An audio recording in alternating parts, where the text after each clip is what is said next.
Tinya wilila hangalondi sega tiemi tinya wilila fala kachideme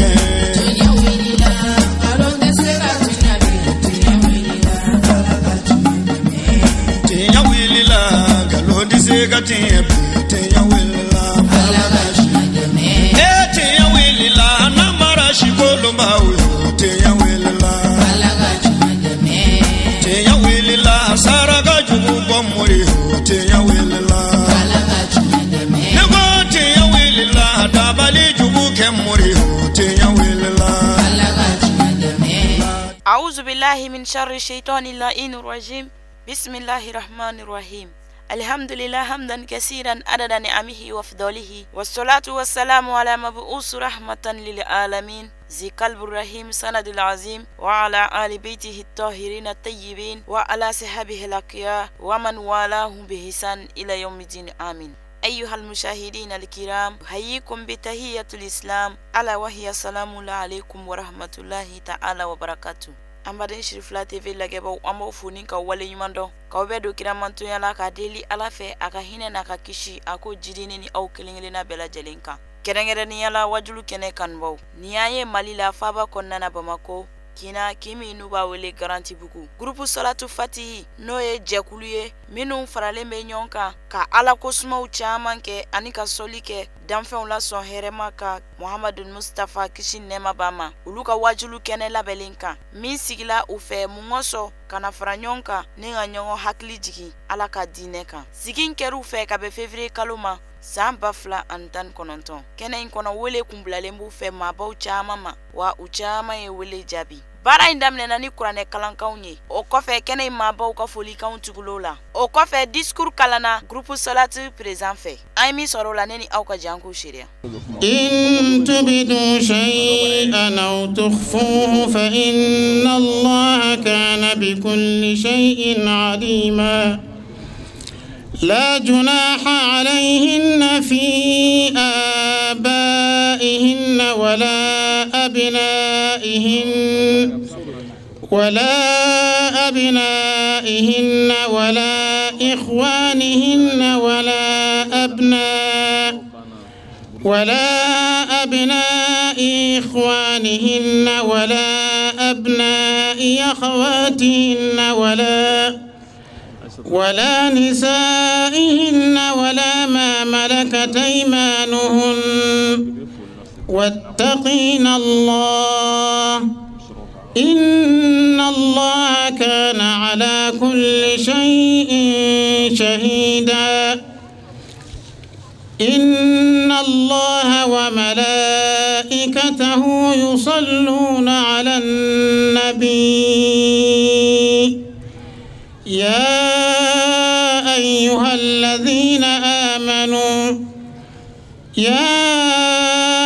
أيها الذين آمنوا صلوا عليه وسلموا تسليما إن الذين يؤذون الله ورسوله لعنهم الله في الدنيا والآخرة وأعد لهم عذابا مهينا والذين يؤذون المؤمنين والمؤمنات بغير ما اكتسبوا فقد احتملوا بهتانا وإثما مبينا يا أيها النبي قل لأزواجك وبناتك ونساء المؤمنين يدنين عليهن من جلابيبهن ذلك أدنى أن يعرفن فلا يؤذين وكان الله غفورا رحيما صدق الله العظيم. دعو فن بكلا أن يربكون دوية كيونية ala ka duwawu nunu fana bɛɛ labi diinɛ ala ka faamuyali ko ɲuman di ala ka bɛn sabati diinɛ ɲɛmɔgɔw ni ɲɔgɔn cɛ ni bɛn sabatira diinɛ ɲɛmɔgɔw ni ɲɔgɔn cɛ o bɛ na ni basigi ye jamana kɔnɔ donc an bɛ o fana duwawu fara duwawu kan ni ɲɔgɔnna kɛnɛ nunu jamana jɔli kɛnɛw de don hakili ɲuman de bɛna di maa o maa diinɛ sira kan an ka dugawu kɛ a ka faamuya ka ɲa n'a faamuyana ka ɲa fɛnɛ a ka waleya ne b'o de fɔ kɛnɛ bɛɛ kan o wajili kunba ye min ye an bɛna min mɛn an k'o waleya sinon n'an y'a mɛn k'an kɔsi a la ne ma wajuli kunba ye donc an bɛ dugawu don fɛn fɛn bɛ fɔ a ka bɛn tulo dumanw ma n'a bɛnna tulo dumanw ma a ka kɛ waleya ɲumanw ye ni ɲɔgɔnna kɛnɛ ala k'a caya san wɛrɛ ta ala k'a yira an kɛnɛna kuma damadɔ de tun bɛ n bolo ka fɔ aw ye an bɛ aw bɛɛ fo aw ni ce ala k'an to ɲɔgɔn ye aw ni ce an badi asilamɛw assalamu alaikum wa rahmatullah ta'ala wa barakatuhu an baw aw ni su groupe salatul fati jamaw aw ni su an b'a fɔ aw ɲɛna aw ni kunu aw ni bi a ka kan a ka groupe in a ɲɔgɔnna ka cari jamana in fantan ani naani bɛɛ lajɛlen na sabu ka d'a kan aw ye tɔn in sigi an b'a sigi foyi wɛrɛ kama fo ɲɔgɔn kungo kɛli ani ala ka diinɛ jɔli ani ala kira ka hakɛw ani Sheikh Tijani ka hakɛw aw ka tɔn sigilen don aw bɛ baara ɲuman dɔrɔn de la quartier in kɔnɔna la n'o dɔ ye misiriw entretien kɛli n'o dɔ ye hɛrɛ tanako fan o fan n'a wulila dugu in kɔnɔ yan aw wulilen don ka aw jɔ a la an b'aw fo o baara ninnu na ani hakilina mun b'aw la don n'a nataw la jamana in yɛrɛ kunkankow kan an b'aw fo aw ni ce yɛrɛ ye baara la yɛrɛ ye baara kɛko ɲuman i bɛ fo o la nka ala kama baara ala de bɛ jɔn sara o la o tɛmɛnen kɔfɛ an ma an kɔrɔkɛ an'an karamɔgɔ an ka mukadam n'o ye misbahul munir wansayi ale mun ye aw ɲɛmaa ye aw ye danaya ta ka d'a kan k'a yira k'a fɔ ko denmisɛnniya tɛ mɔgɔ tiɲɛ mɔgɔ de bɛ se k'i yɛrɛ tiɲɛ aw ye o bonya n'o danaya min d'a ma an b'a ɲini ala fɛ ala k'o kɛ sijan ani kɛnɛya ye an na a ye ala k'o kɛ labanko ɲuman ani sutura ala k'o kɛ an n'a ye o tɛmɛnen kɔfɛ n'a ye kɛnɛ sigira mɔgɔw de don ni ko ɲɔgɔn gɔngɔn durula tɛ i sen fila de bɛ duguma an b'an sigiɲɔgɔnw fo ala kira ko sigiɲɔgɔn ɲuman sani k'a fɔ du ɲuman an bɛ sigiɲɔgɔn ɲumanw fo sigiɲɔgɔnya hakɛ saba bɛ an ni minnu cɛ an b'u fo a hakɛ fila bɛ an ni minnu cɛ an b'u fo fo ka taa se a hakɛ kelen bɛ an ni minnu cɛ an b'o fo i bɛ taa sɔrɔ o tigilamɔgɔ an n'o bɛ ɲɔgɔn sɔrɔ sigiɲɔgɔnya de la an tɛ ɲɔgɔn sɔrɔ diinɛ sira kan donc an bɛ foli kɛ u bɛɛ lajɛlen ye fɛn o fɛn cɛsiri min kɛ sigida in na k'a daminɛ dɛrɛmɛ kelen ka taa se i ka hali hakilina ɲuman ma ani jamana in basigi ɲɛɲinini kama an ka foli bɛ i ye o tɛmɛnen kɔfɛ mali jeunes an ka kunu a ka kan an ka kunu bi an faw y'u seko kɛ an baw ye u seko kɛ an karamɔgɔw ye u seko kɛ jeunesse ne bɛ mali jeunes na bi sini tɛ an ye dɛ n'an ma wuli k'an jɔ an yɛrɛ ye bangebaga cɛmanw ko k'u mago t'a la bangebaga musomanw ko k'olu sɛgɛnna mali jeunes an ka kunu an ka wulikajɔ kɛ an yɛrɛ ye mɔgɔ i ka k'i yɛrɛ ye o ye kɛn ye fɔlɔ ye i ka ban i yɛrɛ la o ye ban yɛrɛ la fɔlɔ ye jɔn ka se i yɛrɛ la o ye sena fɔlɔ ye jɔn ka bila a yɛrɛ la o ye bila yɛrɛ la fɛnɛ fɔlɔ ye kuma kɔrɔmanw don kuma kodelenw don nka hakiliman bɛɛ b'a dɔn ko kulu kuncɛmala ye fuga ye mɛ mun fɔ aw ɲɛna jeune filles an ka lutter pour que mali ka changer an y'o ɲini aw fɛ an y'a tɛ an baw la ninnu de jɛlen don ala kama ala kira kama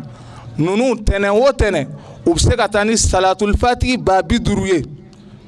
u ye mun wuridi tɛnɛn o tɛnɛn la ilaha illallah muhammadu rasulullah nunu bɛ se ka taa ni 200 ye k'u ma kɛ foyi kama tumana min na jamana mankan wililen don maa dɔw bɛ ka wuli ni ka faso ci o de kɛra nunu dalajɛ kuma ye ka dugawu kɛ faso ye mɔgɔ o mɔgɔ bɛ Mali ka basigi fɛ an b'i fɛ bi an b'i fɛ sini wa an bɛ to i ka ko la an y'a ɲini ala ka sabati ani bɛn ani kelenya ala k'o sabati an ka jamana in kɔnɔna la donc nin dakuruɲɛ dama dama de tun b'an bolo k'a ladi aw ma donc an ma an baarakɛɲɔgɔn bɛɛ fo. ale ka discours kɔfɛ u nana kana waleɲuman dɔ sɛbɛn ta ka di musoba dɔw ma minnu n'u cɛsirila nin groupe in kɔnɔna na ala ko suma ani ala wele ani sɔli la kira kan. o bɛɛ lajɛlen balen kɔfɛ laseliw nana daminɛ min n'o kɛra ni a dɔnnibaw caman fɛ. laseli kunfɔlɔw kɛra Seyidatu Mariam Kulubali fɛ. an ye min sɔrɔ o la an ka jɛ an ko seereya. rabbi shrah li sadri wa yassir li amri wa halil uqdatan min lisani li yafqahu qawli. ala kan bɛn kelen ma. tanga ɲininen kɔrɔ kɔ ala fɛ ka bɔ sitanɛ tɔɔrɔ ma ka da ka sitanɛ taara ka bɔ nin kɛnɛ k'a mɛnna nka an tɛ segin an tɛ ɲinɛ ka da k'a fɛnɛ kaana ka gɛrɛ tanga ɲininen kɔrɔ kɔ ala fɛ ka bɔ sitanɛ tɔɔrɔ ma an b'an sindi ni masaw la masa ye masa min bɛ su ko ka dugu jɛ masa min ta y'a ka sangaba 7 ye masa min ta y'a ka dugu fara 7 ye masa min ta y'a ka larosi ye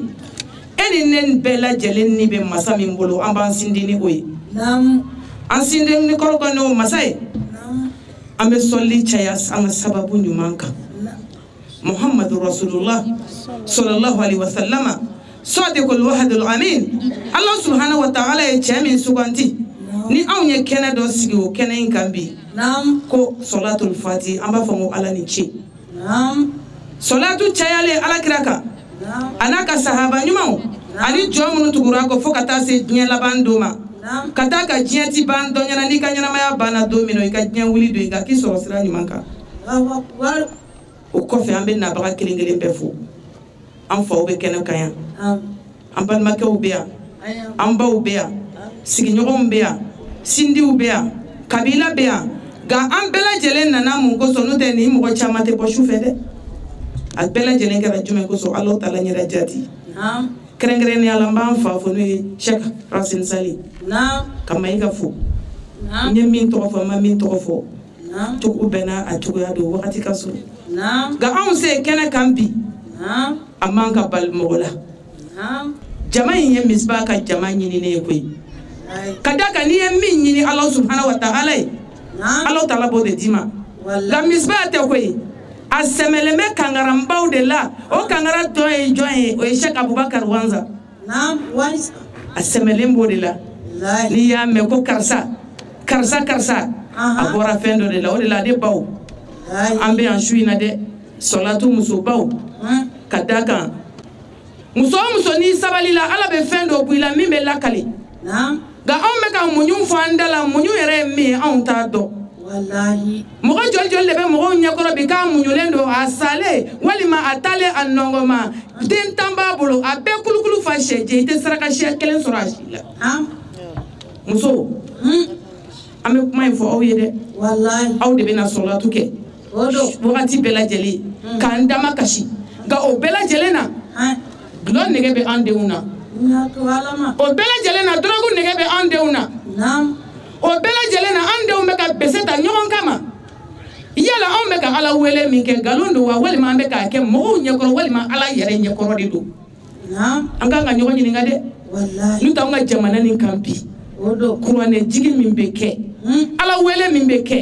nka nɔ bɛ ka bɔ min an kan ka ɲɔgɔn ɲininka kumana min na adamadenw ma ɲɛsin Alahu Taala ma ala tun bɛ ka hinɛ an na ka bɔda di an ma nka bi an ɲɛsinnen ala ma Alahu Taala bɛ ka anw ka kamanagankow juguya fa de caman na bi ala ka fa tɛ dɛ nka mun de bɛ k'a kɛ an yɛrɛ kan k'an yɛrɛ ɲininka an ka segin an kɔ n'an seginna an kɔ dɔɔni Alahu Taala bɛ bɔda di an ma e ma ye hali misiri fi sabilillah n'i y'a boîte sigi musow ka bɔta ka ca ka tɛmɛ cɛw ta kan nka anw de tɛrɛtɛ ka di fɛnɛ dɛ Mauludu kene sigili muso ka bota ka ca ka tɛmɛ cɛw ta kan nka anw de tɛrɛntɛ ka di ne baw an k'an jija an bɛ ala wele min kan ka solatu caman fɔ ka la ilaha illallah caman fɔ o bɛ bɔda dɔ di an ma ja aw ni ne n'an ye ko allahumma salli ala sayyidina muhammad wa sallim ja ye ala yɛrɛ bila baara la ala tɛ seli a tɛ sun a tɛ jagabɔ a tɛ hiji nka hali ni ala bɛ jɛ baara dɔ la jɔn n'i ko allahumma salli ala sayyidina muhammad wa sallim Allah subhanahu wa ta'ala na kamele ko ba ke shienta ni ya ke shienta o ba ke shien keme ni ya ke shien keme o ba ke shien bakele ni ya ke shien bakele ko fali ala ka yiri do turiye ga on be ka solatu joli ke bi anda dado akachade e may mo mi ko ka nyema tigele do be se ki sigi tele koro ka frito na je 3h du matin ba sur tele la jela ka tabla 4h la ate jingo ga ni scholarship mine ka seljita ki be subhanallah walhamdulillah wala ilaha illallah allahu akbar ka salatu tugola ete ba kono shinye kele na suno bi mine kada ka shaytane ba ko de ale kuna guyara on de kama ga ne baw akele ka obolo bo nya janjugu bolo ka obolo bo didadi bolo ka obolo di jama masawla masa mite sunogo ka usindi jona nyoye bali muhammadu rasulullah sadiqul wahidul amin ala e chemi subanti sambi orani sansaba ama jurumna koke ay chemi subanti sambi orani sansaba ka sana yele ay chemi subanti sambi orani sansaba kiyama to kale de anga sorna do baye na kene sugo kan dra kan bolo di aloma no kera ala be hine ana no kera ala be boda di ama kadaka misba ni edition chef flanani nyo de fo ngo ala made ni mi ni dore bo so a semelembe belebele do de la wo kono ko ngana tigia o kafsa ka teme ngana yaka o kore jume misba se yambi ayrete abaye femi na be anya yo so wale ba unene awde do de anganji janganya wallahi nanya na ala be bolo jo andeuna na munyuna ala be hine ana ka boda di ama awne ko bi nyana mayala disaba ambela jelen kuna bi kuna biri ban kuna koloshu ban bolo ga munyun tena ni ala ko nana on be ke premier ni shaytan nana on ga jugu ka teme shaytan reka muso la bi koloshi e kuna biri ba chama kuna bi de ni ngodo nana ma nyana tigela akuma kan jume foni la fini bana nutea ni ko yimbe nyana bode o yoro la koloshi be voyager o yoro la ala ko be voyager ga kerengere ni ala salatu muso aw kanga foko ala ninche kadaka ala taala ye aw bali ka bo ko do la o ye jumenye aw be kana aw yere di ala ma erimina o ye doketo e ka video fle aka sokono a janya filimo o ye doketo laje ka tele laje ani dingola gaw ya bolo go be bolo ko be na bolo di ala ma ka to kiyama do kira kata ke an krefe de no tankana ke an sinka ka te kai ala man israila munu na folo oluma kanda yede do be nyana me alo ti dine shila ute islami alo ute chrétien alo ta shila ali selikanto luda ga alhamdulillah ay salatu musobaw aw be kan nabi ka wurudi ke kabla nya for awye ka bada fawye ka janaba ko tugo fo ka selji ta tugo fo ka selji tiya fe fo aw kanga fo ko ala ni chi luta aw nyona chama be selila bide wallahi jole golo ka allahu akbar to kambe mi mane kamboma kana urukula selikantanda kata sujudula selikantanda tahiyya kalanto bolo be balani fola sim ala togote sim kira togote sim ala le mi rebe ka fo ale togote ga tahiyya seli suna geleman doy kira ka sana yelen do de tahiyya dira ala krama ado jo ani jo ne sana yelen to ba nyom bolo meleke jibrilai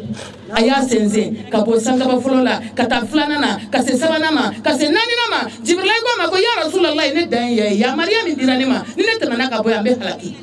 o do arabu ke ko jibrilai ma ko teri blasra akoy ben ton kele nawa akoy ya maryam be ede bolo muhammad sallallahu alaihi wasallam kuma nabi na ya ka yelaninge ani alakira ke nyoye folo alakira bina ka jumane fo eni ne ko de ke sim ye tahiyya la de ba fiye sisa anya dale setri masaka masaya adunu kono sisa ay kanju me fo ako etahiyatulillah fo lisanu mambe e alay ezakiyatulillah jaga boko nyumambe e alay etayibatu salawatulillah seliko nyumambe e alay assalamu alayka kishibeka eni ne be balani fo de la ko wakati sera amba ble salatu musobaw drapeau min be aw kana shuina ala kani drapeau no munjo ala kira krefe ambe ka nyere dili mi ke alama anya nyini Allah subhanahu wa ta'ala fe ala ka ande kada amin ande munu be tunga na ni tunga gele alendo ala ka basigi doyi amin lo nege be munu na ala ka glo nege bula drogu nege be munu na ala ka drogu nege bula ala ka jamana basigi kerengana ni ala ka jamana basigi kadaka ni jamana basigi anga fama ufene be basigi de fama be basigi amba fa rabbana atina fid dunya hasana wa fil akhirati hasanatan wa qina azaban nar allahumma la tadallana fi man maqamina hadha zanban illa ghafarta wa la hamman illa farajta wa la daynan illa qadayta wa la marida illa shafaita wa la hajatan min hawaij ad-dunya illa qadaytaha ya arhamar rahimin allahumma salli ala ruhi muhammadin fi arwa'i wa la jasadihi fi ajsadi wa la qabrihi fi al-quburi wa la qabrihi في القبور اللهم صل على سيدنا محمد الفاتح لما أغلق والخاتم لما سبق ناصر الحق بالحق والهادي إلى صراطك المستقيم وعلى آله حق قدر ومقدار العظيم Seyida Mariam Kulubali kɔfɛ groupe in u ka ɲɛmaaba n'o ye Sheikh Misbahu Abubakar Wansa ale nana kana laseliw kɛ an min sɔrɔ fana na ne ni aw ka janko seereya محمد السلام عليكم ورحمة الله تعالى وبركاته. وعليكم السلام ورحمة الله تعالى وبركاته. على أنكل هرلتكم على كان شيء هرلتي. أمين. على كان نو كناديا. يا ربي. على كان نو صوم. أمين الله. على كان نو سطرة. أمين أمين. على كان نو تجيتو. يا ربي. جماناي على كباسكتي جماناي ما. أمين. فتنة بجماناي هنا يا ربي على كذا. أمين الله. jamana ala ka don gelo ke tiɲɛ fɔlɔ ye ami k'o kɛ lahara ɲinina ye ami ala ka n'o kɛ diɲɛ ɲinina ye ya rabbi jamana ye nafolotigiw ala k'o kɛ fɔnɔsire ye ami ya rabbi ala ka n'o kari ami k'o ka nafolo ta o sira fɛ ya rabbi ala ko silamɛw an filɛ nin kɛnɛ mun kan bi naam anw nisɔndiyalen don nin tɛ anw kuma kɛnɛ ye mais usuran lujura kama naam groupe salatul fatihi no o de sigilen no an bolo garantigi bugu yan a musobaw y'a laɲini k'a fɔ o mago bɛ an kumakan na n'o tɛ su in na anw ye an kɔrɔ minnu wele olu bɛ an wasa mais an b'an sigi olu ɲɛna n'an ka kalandenya ka kuma mun na ni defo mun bɛ an ka waajuru n'an ka kumakan na olu de ye anw karamɔgɔw ye olu bɛ se ka an corriger parce que kalanden ni maloyara i karamɔgɔ ma i tɛ kɛ dɔnnikɛla ye o de kama anw bɛ kuma mun kosɔn ni fili mun yera la olu bɛ an bilasira o foli ko ɲuman an b'o kɛ an kɔrɔw ye silamɛw an filɛ nin kɛnɛ mun kan n'o ye groupe salatul fatihi musobaw ka kɛnɛ ye groupe in sigikun fila t'a la sigikun kelen depuis an donna garantibugu in da fɛ foyi tɛ an da k'a yira silamɛw la ala ye kelen muhamadu ye ciden ye silamɛ minnu bɛ yen nɔ n'olu dalen don ala ni alakira la sallallahu alaihi wasallam n'olu sogo n'u joliw ɲagaminen don muhamadu kanu na sallallahu alaihi wasallam olu farala an kan an jɛra ka ala wele o de jamakulu filɛ an bɛ diɲɛ mun kɔnɔ an bɛ kungokolon dɔ de kɔnɔ an yɛrɛ tɛ cogoya dɔn kungokolon mun na o la maa minnu lamina dɔnni baji la minnu bɛ dɔnni kɛ u y'a ta alakira ka hadisa la sallallahu alaihi wasallam mustafa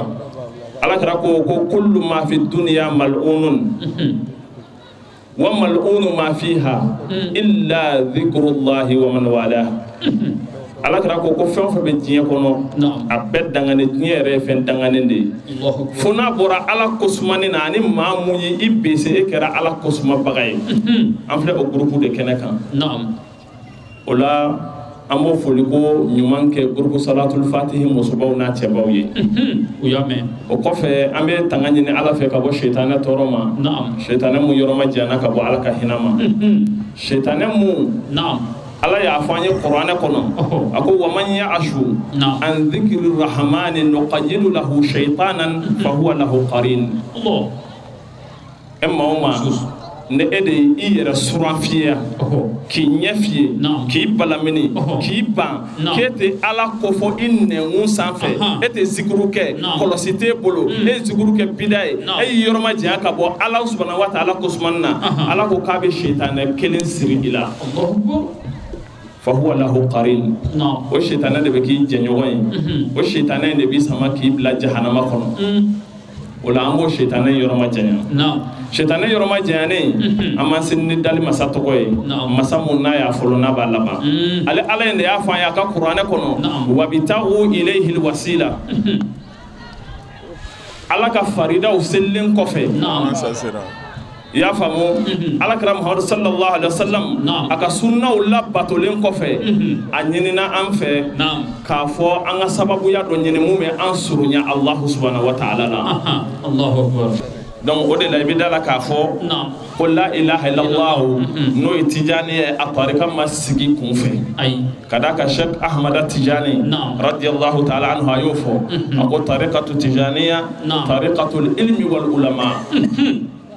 Tijaniya a sira ye dɔnni sira de ani dɔnnikɛlaw ka sira don wa man salakahu naja ni maa mun donna sira fɛ i bɛ kisi Ala k'an kisi o la ka bɔ kɔrɔfɔ la an ka foli bɛ nabaga cɛman ni musoman bɛɛ lajɛlen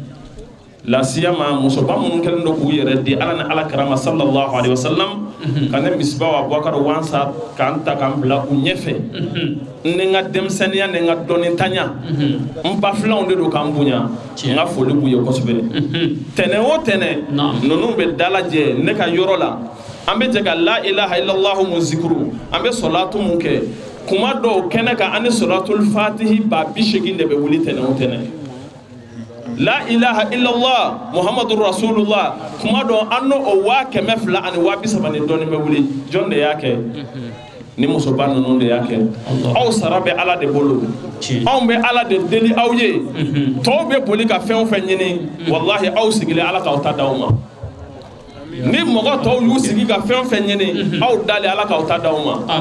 ni mɔgɔ tɔw y'u da ka fɛn o fɛn ɲini o k'a sɔrɔ o b'aw bolo Ala ka nin la ilaha illallah ni salatu kɛ bɔda ɲuman ye ne ni aw ye diɲɛ ani lahara n'an ye aw fo an bɛ nabaga bɛɛ lajɛlen fo an karamɔgɔ minnu sera kɛnɛ ma o bisimila kɛnɛ ka yan nɔ an kɔrɔw nana an ka karamɔgɔbaw caman ye kɛnɛ sɔrɔ o tɛmɛnen kɔfɛ minnu b'a la ka organisation kɛ an ka foli b'u bɛɛ finitigi minnu bɛ kɛnɛ kan n'u bɛ ka yɔrɔ sécuriser an ka foli b'u ye yarabi jalakɔrɔta ni Ala k'a da n'o bɛɛ lajɛlen ma Ala k'o k'a ka alaya kama bedɔn hɔrɔma kama hakɛto b'o ka sallu ala rasul ale ka laseliw kɔfɛ Sheikh Amin Wansa ale fana nana ni ka foli kɛ jama la ani ka dakurunya damadamani kɛ an mi sɔrɔ fana na ne ni aw ka janko sereya alhamdulillahi rabbil alamin wassalatu wassalamu ala sayyidina wa nabiyyina wa habibina wa tibi qulubina sayyidil anbiya'i wal mursalin إمام الأولين والآخرين وعلى آله وصحبه أجمعين ورضي الله عن أئمتنا ومشايخنا ومن تبعهم بإحسان إلى يوم الدين وبعد السلام عليكم يا جماعة المسلمين والمسلمات وعليكم السلام ورحمة الله بعد السلام kuma jante an bolo ni kɛnɛ wasa kɛnɛ do alhamdulillah an bɛ Ala fo k'a barikada an dɔgɔkɛ Sheikh Sali Misbahu Musa Ahmad ani filanu ka fara anw kan n'o ye Imam Wansa ani Al-Amin Wansa n'o ye ne yɛrɛ ye an jɛra ka nin kɛnɛ in labɛn an y'a kotigiya di Misbahu ma bamananw ko ŋana tigiya ka fisa ni ŋanaya ye o la an bɛ nabaga bɛɛ lajɛlen fo inshallah an balimakɛ bɛ yan Baba Jalo Sogodogo bɛ yan Ali Sabe bɛ yan Sabalibugu karamɔgɔbaw bɛ yan an bɛ se k'a fɔ n ko Bamakɔ bɛɛ bɛ yan an b'aw bɛɛ fo aw bisimila aw b'aw ka kɛnɛ kan aw bɔra aw ka so aw nana aw ka so aw bɔra aw ka kɛnɛ kan aw nana aw ka kɛnɛ kan an bɛ min fɔ Bamakɔkaw ye dɔrɔn kuma jan tɛ sitanɛ gɛnna a mɛnna sɔliw caman kɛra Ala tɔgɔ caman fɔra dɔnnibaw bɛ kuma min fɔ an ye an k'an jija o la o ye jumɛn ye Ra'asul Islam salasa ko kunkolo 3 de bɛ silamɛya bolo kunkolo 3 mɔgɔw kana ɲina ni kunkolo in kelen kelen si kɔ nin ye fayida ye a kunkolo fɔlɔ ye jumɛn ye o ye hubullah ka kɛ ala fɛ k'i ka ko bɛɛ sɛmɛ ala la wa hubul nabi ka kɛ ala ka nabi ɲumanba fɛ n'o ye muhamadu sallallahu alaihi wasallam ahmad al-bashir wa hubus salihin ani ka kɛ ala ka mɔgɔbaw fɛ ala ni ma kɛ ala ka mɔgɔbaw fɛ i ka silamɛya ma dafa ni kɛra ala fɛ ka kɛ muhamadu fɛ i ma kɛ maabaw fɛ i ka silamɛya ma dafa o kɔrɔ silamɛya kunkolo e ye fila de minɛ a la mais an ɲɛ b'a la bi maliyɛn ti kɔntan fiyewu fo n'a ka maaba bɛ ka nɛni bilahi maliyɛn bɛ nisɔndiya kuma min na n'a ka maaba bɛ ka dɔgɔya a y'a jateminɛ ni maliyɛnw ne y'o de fɔ aw ye wajurukɛla damadɔni de b'an bolo e ni jɔn ne kɔni ne ye wajurukɛlaw lamɛnnaw de ye o damadɔni min b'aw bolo aw bɛ k'aw nin da ko f'aw k'olu de sen cɛ k'u labi olu minnu bɛ k'a fɔ k'aw kana taa jahanama kɔnɔ mais maliyɛnw n'aw ko de ko fo ka wajulu ko dabila mali kɔnɔ ka wajurukɛlaw bɛɛ lagosi k'u bɛɛ labi ni o kɔrɔ ye min ye parce que i bɛ fɛn dɔ de kɛ ka da fɛn dɔ kan o résultat bɛ mun di ko maliyɛn bɛɛ bɛ fɛ ka taa jahanama kɔnɔ n'aw kɔsɔkɔsɔtɔ don jahanama kɔnɔ an kɔni tatɔ tɛ ni mɔgɔ damadɔni m'an bolo a bɛ n'a to jɛnɛya bɛ ɲini ka maaw fa produit bɛ ɲini k'u fa bɛsi bɛ ɲini k'u fa kunnawolonbila bɛ ɲini k'u faga nka nin wajulukɛla damadɔ min b'an bolo olu bɛ ka mun fɔ an ye disatigi damadɔ sɔrɔ an ye jeune caman sɔrɔ minnu bɛ yen n'olu tun bɛ kojugu la u y'a bila nka aw bamakɔkaw de ko ayi k'u bɛ ka mun fɔ donc a ye wajulukɛla ninnu a ye fɛɛrɛ kɛ k'u tereke k'u bin u bɛ ka nkalon da u la ni jɛnɛyaw ni fɛnw ye anw tɛ kiraw ye u ye nkalon ɲɔgɔn da yusufu la yusufu kɔni sera k'a yɛrɛ sauver u y'a da nabilayi musa la musa sera ka bɔ nka u bɛ ka nɔrɔ bi dɔɔnikɛlaw la o kiraw tɛ o hali waliju tɛ u bɛ se k'u yɛrɛ bɔ cogo di yusufu t'a don bilahi ni kira tun tɛ a tun bɛ to ja u tun bɛ n'a faga ni muso k'a bɛ bi kan muso ne y'o de fɔ a ye dɔɔnikɛlaw k'aw yɛrɛ kɔlɔsi ni muso k'a bɛ bi kan a y'i sɔrɔ kara a m'i sɔrɔ kara n'a m'i sɔrɔ a bɛ taa fɔ mɔgɔw ye k'i tun bɛ na bi a kan o la dɔɔnikɛlaw k'u yɛrɛ kɔlɔsi nka bamakɔkaw bɛ mun fɔ aw ye dɔɔnikɛlaw lagosili ɲuman tɛ jamana ma a y'a kɔlɔsi kabini a daminɛna mali ma lafiya tiɲɛ wa nkalon kabini dɔɔnikɛlaw lagosili daminɛna jamana ma lafiya wa n'an m'o dabila a bɛ fɛ ka maliko ban dɛ aw tɛ boli ka taa arajo lamɛn fo k'a sɔrɔ karamɔgɔ dɔ tiɲɛna n'a y'an fɛ an k'a lamɛn koyi cɛ ko alahi ala k'an n'aw kunna diya an bɛ nabaga bɛɛ fo ka dugawu kɛ bɛɛ ye yarabi ala k'an bɛɛ lajɛlen wasa ala k'an kisi k'an tanga kiraba in kanu kosɔn an b'aw bɛɛ lajɛlen fo vraiment a y'an ka kɛnɛ di an bolo yarabi ala ka n'aw ka kɛnɛw si goya aw bolo a y'an nisɔndiya an ka kɛnɛ kan yarabi ala k'aw bɛɛ lajɛlen nisɔndiya aw ka kɛnɛ kan an bɛ dugawu kɛ muso furubaliw ala ka cɛ d'u ma cɛ ganaw ala ka muso d'u ma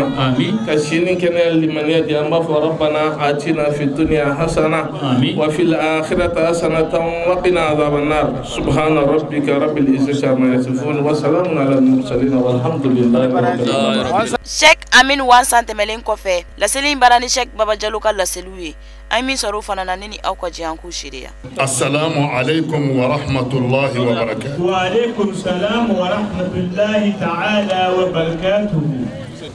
Ala k'an kisi ala ka hinana ala ka barika don an na ne karamɔgɔ caman bɛ kɛnɛ kan yan n b'a fɔ n karamɔgɔ Sheikh Umar Sogodogo a Tijani Tijani ka kalande ko aka sira di aka kalande Baba Diallo ma inshallah an b'a fɛ k'u ladege Sogodogo na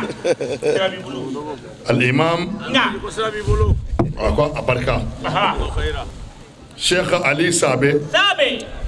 ko aka sira di a kɔrɔkɛ ma inshallah anaka kalande ka sira di kɔrɔ namu al imam Wanza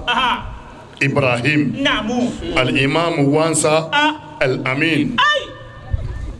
aka garibu kenin b'a fɛ ka Ala dege Namu k'a ka sira d'a ma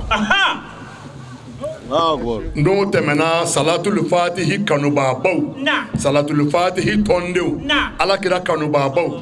a ye fara an kan an ka an kan kɛ kanba kelen ye ka Fatiha kalan ɲɔgɔn fɛ ka Salatul Fatihi tugu a la k'an ka laɲini k'a meleke kira la k'a bila ka taa di Ala ma n'i y'i ka laɲini meleke ne la wali naamu minɛna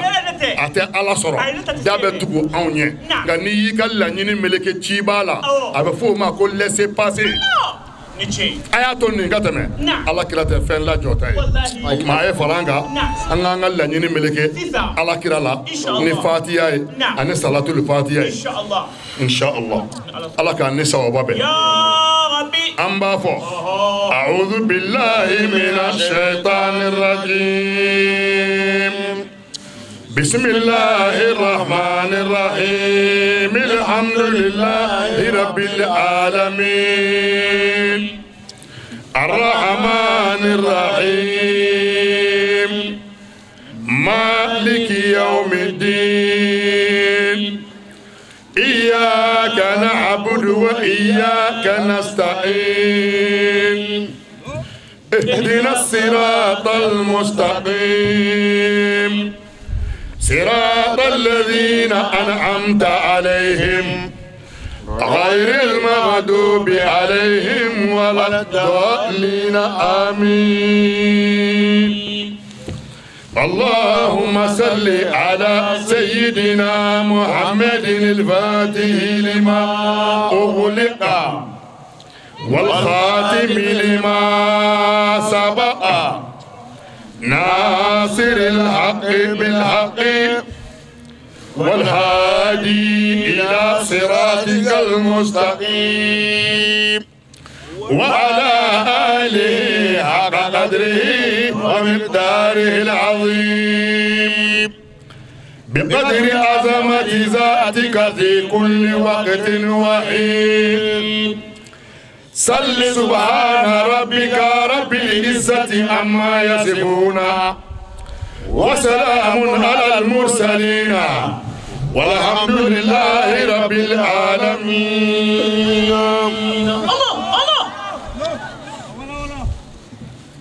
hakili ye jɔn ye ne ye sira ɲini n karamɔgɔw fɛ mɛ bɛɛ karamɔgɔw ne ɲinana k'olu jamu fɔ kɛnɛ kɛra cogo cogo a ma sirilen don ni sirifuden dɔ ye sirifu minnu bɛ kɛnɛ kan yan ne ni n karamɔgɔw an bɛɛ b'a minɛ aw de bolo a bɛɛ bɛ minɛ aw de ka du kɔnɔ an b'aw de ka baara la a cɛman ni musoman ko in ye aw de ta ye an b'aw de ka baara la a bɛ duguma walanda bɛ duguma dɔnniba bɛɛ ye ni hakili bɛ ɲɔgɔn fɛ dɔnni jirali tɛ ayi n'o tɛ ni fɔli don an dɔgɔkɛ bɔra Baba Diallo yɛrɛ dɔgɔkɛ ani Baba Diallo ka lamɔden Modibo Misibahu Wansa a bɔra ka min fɔ mikoro la sisan o bɛ mɔgɔ bɔ n'a y'a sɔrɔ i bɛ kira ko de la dɛ k'a fo k'a barikada ka tila k'a fɔ a ye tuguni ko di courage ni mɔgɔ taatɔ yera baara b'i bolo dɛ i taatɔ yera i jirala baara b'i bolo i tɛ se ka segin kɔ bilen n'i ye ko daminɛ halala baara b'i bolo dɛ e y'a daminɛ ka ban ayi silamɛya yɛrɛ tɛ dɛ bamananw fɛ yen mɔgɔ min tɛ ko laban k'o ti halala ye bamananw fɛ yen siga bɛ o ka halalaya de la o tuma misibaw a n'a jɛɲɔgɔnw minnu bɛ k'a dɛmɛ baara in na Cheikh Sala Sibe Sibe i tɛ ɲininkali kɛ k'o ye jɔn tɔgɔ ye ɲininkali t'o la hali ni tɛ diinɛ na ti ɲininkali Mali la Musa n'a fɔra Musa e b'a miiri yɔrɔ wɛrɛ don Torokɔrɔbugu alimami cɔrɔ Musa o tɔgɔman de don a ye to t'o dɔn dɛ a ne kun t'o dɔn Modibo n'a fɔra Mali kɔnɔ ko Modibo Tadili Modibo kɔrɔba tun bɛ yen ko Muhamadu Abdulayi Suad o den tun bɛ yen ko Ba Umu o ja wara bɛ wara de wolo wara tɛ bɔ foyi tɛ bɔ wara la fo wara ko Baba Jalo ko fɔta nin kɛnɛ bɛ dɔgɔya o don min na hali olu man jan kɛnɛ in bɛ koro mais titiriba dɔ de fɔra mɔgɔw tɛ ka titiri in jate titiri ye ko Salatul Fatihi groupe cɛncɛn jate bɛ dɔn Allahumma salli jate tɛ dɔn furabulu jate bɛ dɔn Allahumma salli jate tɛ dɔn Allahumma salli bɛɛ ka général a n'a bɛɛ ba o de ye Salatul Fatiha ye a ye mun de fɔ a kɔnɔ n'o bɛ maa hakili fa ko Ala seli i terikɛ kan ani i kanuɲɔgɔn min ye Muhamadu ye Muhamadu min nana dabaw yɛlɛ daba tugulenw al-Fatihi lima ughliq daba sɔgɔlenw ni gogoro tun donn'a la Muhamadu min nana ka gogoro sauter k'a dabaw yɛlɛ ni la ilaha illallah Ala kisi ni nɛɛma jidi cɛ kan cɛ min tɔgɔ dɔ ye al-Khatimi lima sabaq ŋanaminɛŋanaw minnu tɛmɛna u nana fɛn min nɔfɛ mission ma accompli cɛ min nali ye mission accompli ka ko dafa k'a s'a dan na kisi ni nɛɛma jidi o kan n kan bɛ jɔn ma Nasiril haq bil haq Ala i ka cɛba min ye tiɲɛ dɛmɛ nka a ye tiɲɛ dɛmɛ ni tiɲɛ Ala n kan bɛ cɛba de ma a mankutu tɛ ban fɔ la nka n bɛ dɔ fɔ a la wal hadi min ye maaw tɛgɛ minɛ k'u to dibi la k'u to fili sira kan ka bɔ n'u ye fili sira kan ka siratigɛ jɛlen jira u la Ala ka sira ko don min tilennen don Ala kana dan Muhamadu ma Ala kana dan Muhamadu ma wa ala alihi san bɛ wo k'a kɔtɔ ngomi ye ciba taara ka batɔnba min to yen ni halaki baji nana an bɛ don batɔn min kɔnɔ n'a b'an sauver sufu n'u naja o de ye kira ka so dunkew ye i kɛra sunna la o i kɛra shi'a la o i kɛra jama'a la o i kɛra mu'tazila de ye o i kɛra rafida de ye o bɛɛ sɔnn'a ma ko kira ka so dunkew o t'i n'a fɔ maa wɛrɛ ka so dunke ko Ala ka kisi ni nɛɛma jidi kira so dunkew kan Ala n ye salatu min f'i ye n k'i k'a kɛ kira kan ne ma degré fɔ n bɛna degré fɔ sisan haqqa qadrihi n'i ye Ala kira peser Ala kira poids a valeur o salatu k'a kan kuma bi ba yan Baba Jalo kira degré kira valeur dan t'o la Ala bolo dan t'o la kira dɔyɔrɔ Ala fɛ yen dan t'o la nka Ala tɛ Ala ka jɔnkɛ don jɔnkɛ wasalen jɔnkɛ min ni Ala b'a ka bila la o de ye Ala kira ye ka Ala to a ka Alaya la a tun gênelen don kuma in lamɛn ka ɲa don bɛɛ tɛ kuma don ye Ala b'a ka Alaya la a gênelen don o kɔrɔ ye di a ka Alaya ma dɔn a ma dɔn o kɔrɔ ye ko dɔ ye valeur jɛ a bɛ fɛ k'a ka alaya bila en valeur ka valeur don a la k'a ka alaya sentiment sɔrɔ a ye mun kɛ ale yɛrɛ ala ɲɛda maa tɛ ɲɛda min cogo dɔn a y'o de filɛ ila sɔfa bayadi nuri wajihi a yɛrɛ ka alaya ɲɛda nɔrɔ min b'o la o bɛ ka yelengu yelengu a ye nɔrɔ to yelengu yelengu la a ye lɔgɔma kelen tigɛ a ko kɛ muhamadu ye sallallahu alaihi wasallam a yɛrɛ nɔrɔ la ne ta tɛ ko n ye surafana dun ka te kalama min ko a gazi yɛlɛnna n kunkolo la ko n bɛ ka fɔbali fɔ ne ka dalilu bɛ n bolo Jabir ibn Abdullah al-Ansari u y'a ɲininka a fana ko k'a bɛ kira ɲininka ji min bɛ bɔ manɔgɔ da Murtada o de sumalen don Jabiri ko ale ye alakira ɲininka an awwalu shay'in khalaqahu Allah qala nura nabiyyika min nurihi kira ala ka dafɛn fɔlɔ fɔlɔ a tɛ ala kama i k'o fɔ n ye an ko Jabiri o tɛ dɔwɛrɛ ye e Jabiri ka kira i tugun bɛ kira min kɔ o nɔrɔ ka bɔ ale ala nɔrɔ la a m'a fɔ min indihi a ko min nuri maa tɛ ala kala arabiya la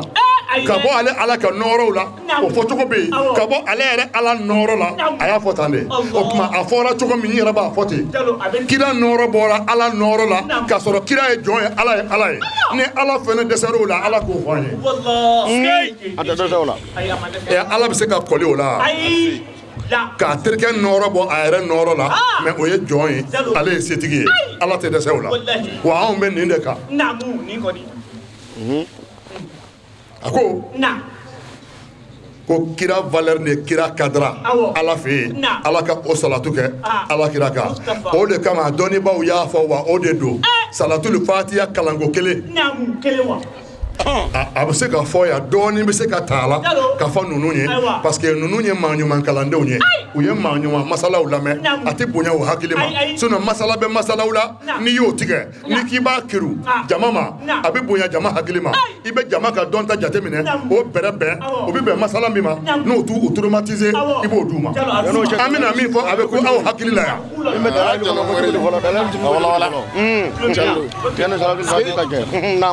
a ko maa من عبد صلى عليه إلا خرجت الصلاة مسرعة من فيه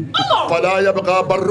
ولا بحر ولا شرق ولا غرب إلا وتمر به وتقول أنا صلاة فلان بن فلان صلى على محمد المختار خير خلق الله فلا يبقى شيء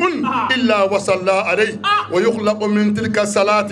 طائر له 70,000 جناح كل جناح 70,000 ريشة كل ريشة 70,000 رأس كل رأس 70,000 وجه وكل وجه 70,000 فم وكل فم 70,000 لسان وكل لسان يسبح الله تعالى ب70,000 لغة وكل لغة لا تشبه بعدها بعدا ويكتب ثوابها لمن صلى على محمد رسول الله صلى الله عليه وسلم anya farata aya to ana de yore mana boda sigi kunye jume ma ka boni fendo ye min be unafa ko ganyana ma yakano ye kuni ma min go allahumma salli ala muhammad ala kishi min bi bolo hina min bi bolo nema min bi bolo abeke muhammadu ka e o min boyda I klala afodi la yoro mi dali masa mi yenyana ma ya di awma ay yenyana ma ya di kuma ka on fenema e mana Allahumma salli fo idala Allahumma salli be ban ka bo eda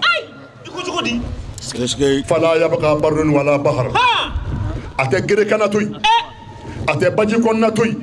wala sharqun wala gharb Allahumma salli min bora eda koroni klebi abini be do nyogona aba fa aw mané doa yiri furabulu aw mané doa kabakuru aw mané doa baji woyo aw mané doa kalamani aw mané doa finingolo ala ka danfen o danfen be abata ye représenter olu bela aw mané doa ne de karsaka salatu ye ay soli minga ala kiraka ne de do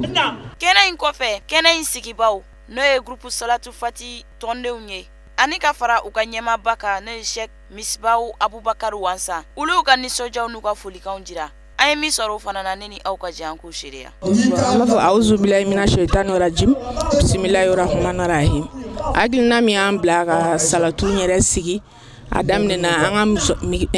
mugadam na linga bo Maroc anye wajul ke kage bunya masigi bo temene ngo fe muso ya la nyini kubita salatu ke tene on tene karamo ko ga yorola an farla no nganti ngadila bo akera anya adam ne jama ku mancha me bi alhamdulillah jama warala me al samba nyini ala ga do fara jama ga bon groupe salatu fatiga la ni fendama doy folo ka fala to deme ani chemu muso munu chew sara anga la nyine kulu deme flana abanga projet la nala nyina samia minali nala o irana ka brigi gushi katana kaburu duna ani bi me farin kaburu duna ibaso chamambe utise uteduga boga furoye ibaso bi falene ndo kaburu ga anga la nyine fana kata o nettoyage fana ke o banga projet bon anga action sociale folo me anya ke misiri damaro be garantie bugu ya utu nogolenu anye olu nettoyer bo wajulin kono nana anna do anga barasi ngorwa anwe anta docteur so do nettoyer mais wajulin nana mais ne ala wajulin ma anteme amin olu nettoyer de ba fo muso be ini kelendo wude dilika gelima mais ni nana jamala ibe courage soro olegi kelenga ke so ni be jamala ibe courage soro ibe chamange au fur et à mesure ibe digala ikelem se ga ga so o ga se yi si image jugu la jella musique kunta on la mella donc ye salatu ke obi strunya alala ki bo sheda ne ga buluga ne ga la nyini odi donc ne ba fo balma muso be an muso la ga de ga strun sheda ne nabi donc pour anga sembola uga salatu ke ga cheya kiraga pour que am se ga shini soro chugo lo ne be fulla sanga karamo ma aya an fara no an chugo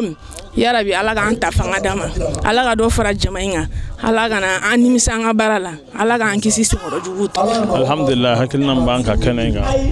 ambe ala fo katanu ka barka da ga solli ala kara sallallahu alaihi wasallam ne kena musigilen flene groupe de do mu groupe salatul fatih kene garanti ki bugu so ba mono no ko yeradi ala ne kirama olu ka kenede do an kenen sigi sanwo samba sigi ka duwa ke jamana e ka duwa ke malien dem bela jele ka duwa ke ambo na fauna balma bela jele kenen sigi kunde oye la wala kam me ambolo ka la se groupe la de no bela jele ma ko chesiri halibi kada kan fle ne jiena tige mun kono jiena tige era de chesiri soy hadama de don kala ko te waman jadda wajada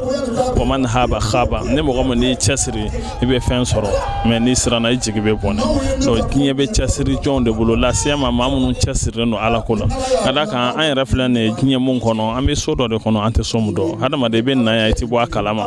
do ibe tafana kasoro ite akalama donc wala ni yo donc haba e ba don afo ala ma anda gansan parce ayo de fo afa hasibtum annama khalaqnakum abasan wa annakum ilayna la turja'un akana kawnyana ka fo ne ala ya awda gansan ka fo mbaw to ino awtena se ngana nema no e mo gom ya don afo vraiment be sengata alama on a wele be angana faranyo ka solli ka ala kara sallallahu alaihi wasallama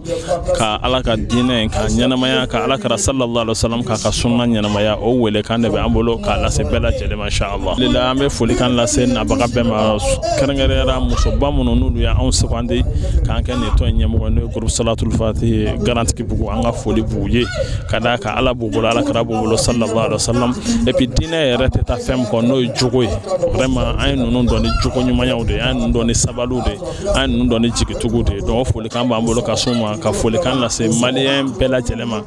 doni kala a bela jele adina mo bela jele foli kan ba mbolo ka la se bela jelema inshallah ba alhamdulillah me duwa mu ke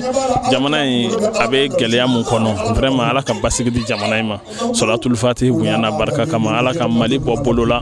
et puis janfa mun talenu ka jamana yi sekere ay rete janfa mun don masa inde be sekato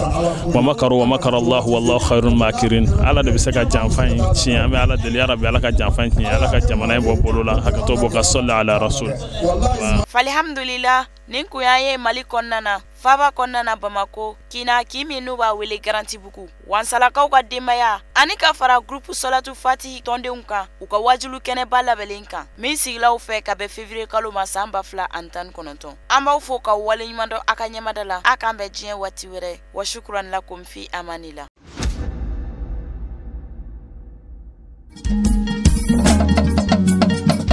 tinya wele la hangalo ndisega tinya wele la fala ka tiɲɛ dɛmɛ. Tiɲɛ